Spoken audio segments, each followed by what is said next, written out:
Today I ventured a little bit further than home. We went to this thing called Day's Cabin here in Norway with my girlfriend. That's her right there.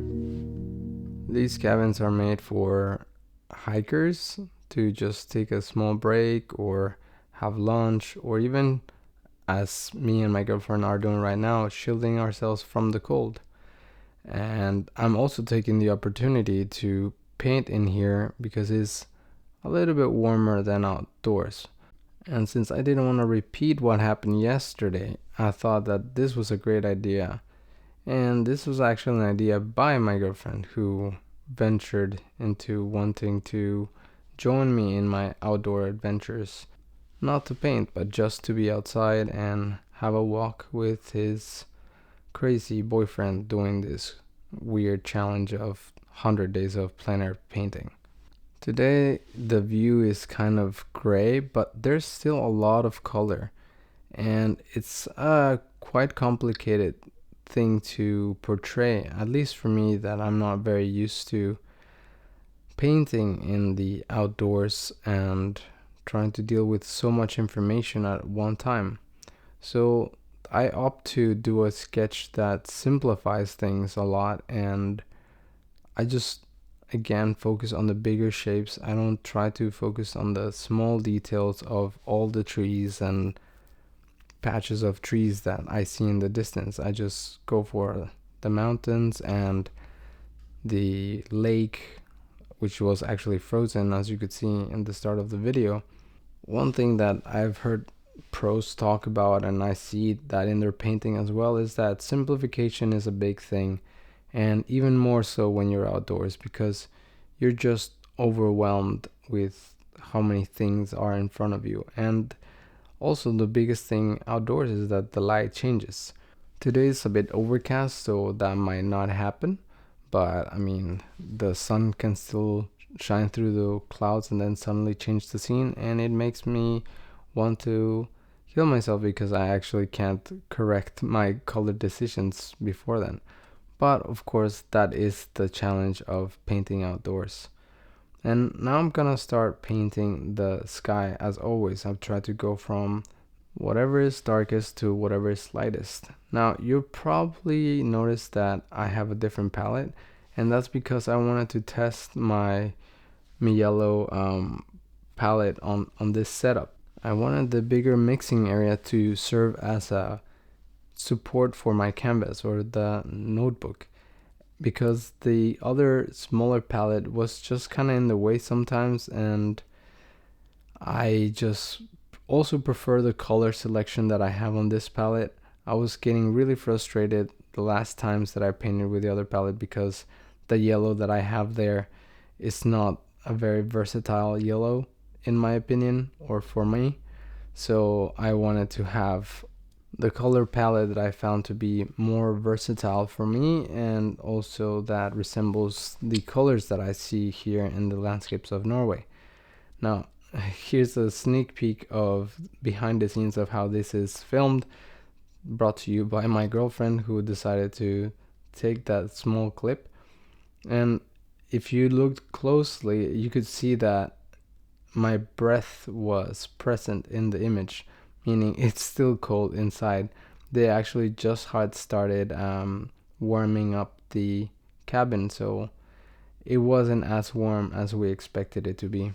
But that's okay, it's still much warmer than outdoors.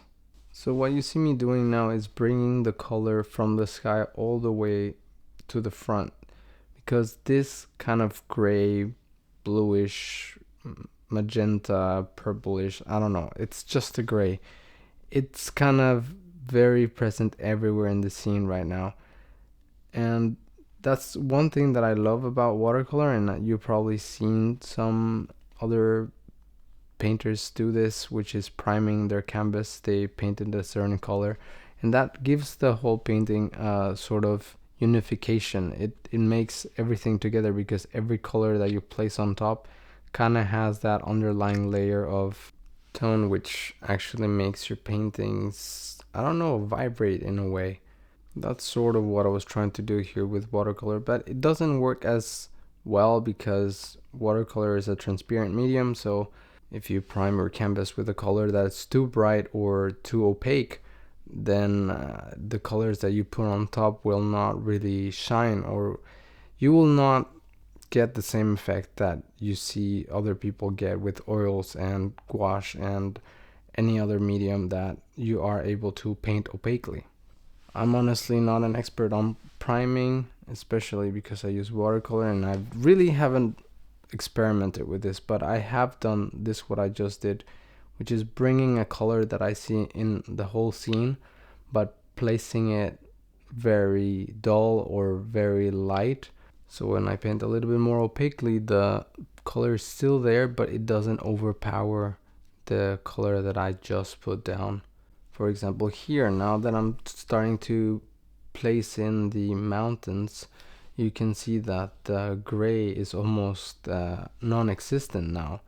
And this is also because of the camera. Like, I know that the color is there.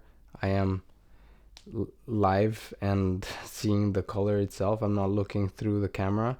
That's one thing that I sometimes I'm a bit sad about, that the camera doesn't actually show the colors in their full spectrum if they're not too saturated.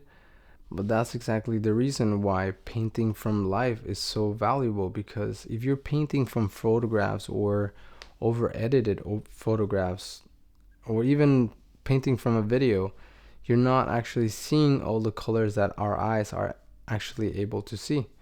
I think that's why the old masters, since they painted a lot more from life, their colors had a lot more vibrancy to them. They were more true to life, but it's not because they rendered the exact color.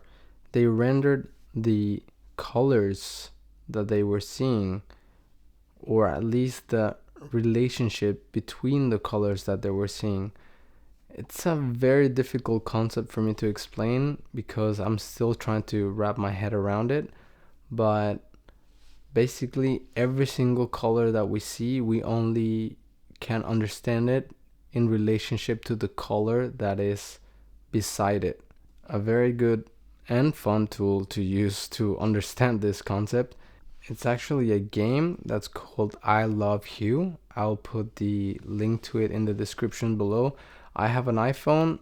I don't know if it's for Android as well, but I'm pretty sure that there is similar games to that, which is basically a puzzle of color, which it's an image of gradients of color, and that's the way that you can see how colors communicate with one another. I really recommend you to check that out. Now I'm moving down to that faint reflection that you see in frozen lakes or even in water itself, but when the lake is frozen, it's the reflection is a bit more tilted towards the white of the ice because it's reflecting more of the sky rather than the body of water itself. So it is a much different way of how you have to describe that when you're painting it. Now I'm adding a bit of more color to the background because I see more color, and I saw that I was just adding very, very dull greens, and that's okay. I mean, I noticed that I wasn't using enough color, and therefore I went back into the painting. But one thing that I didn't notice until it was too late is that my paper wasn't actually drying, and that's something that I'm not used to. That the paper is not drying at all, and I already kind of have the timing down on when I can go back to a section of the painting. But painting outdoors in this weather, like cold weather, it just goes to show that you have to adapt more to the situations and be more aware of what happens in this sort of climate, for example. I mean, I am learning so much from painting outdoors every day. I really didn't imagine that it was gonna be this much.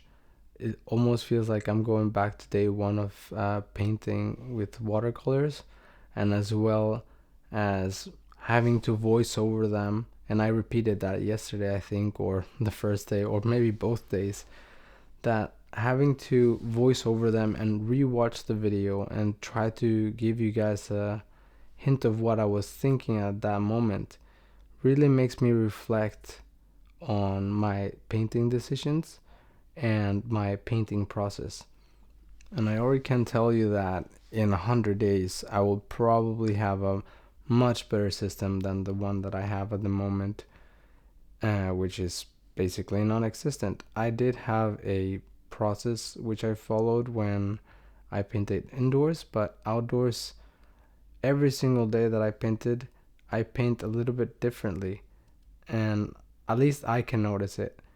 I have an idea of what I need to do, but I also don't know how to do it properly, and I'm not adapting very well to the problems. Of course, this problem of, for example, the page still being too wet, I don't have a lot of time to wait for my page to dry up, so I just have to go with the flow. But I'm sure that there is a way for me to work through these things or work more effectively. Maybe the answer is to just put a lot more paint, or not to do like the first underpainting like I used to, or paint in sections, even to not go over one section many times. And I mean, that is an actual tip, to have brush economy, meaning going through a section only once. And maybe this sort of painting style or painting experiment will push me to make the least amount of marks, especially when it's cold. So being very decisive with each stroke that I lay down, that could be actually quite revolutionary for my own painting. I mean, being able to express just about anything in the fewest amount of brushstrokes, that's kind of like a very magical thing to do.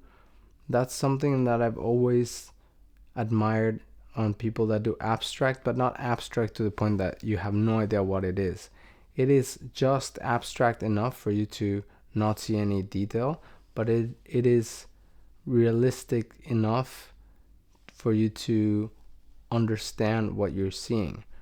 For me, as a artistic style or taste, I would really like that my paintings look sort of real, but when you actually get close to them, they actually don't look real. You're like, oh wow, you can see this big ass mark that I did with my brush, or just that it looks painterly.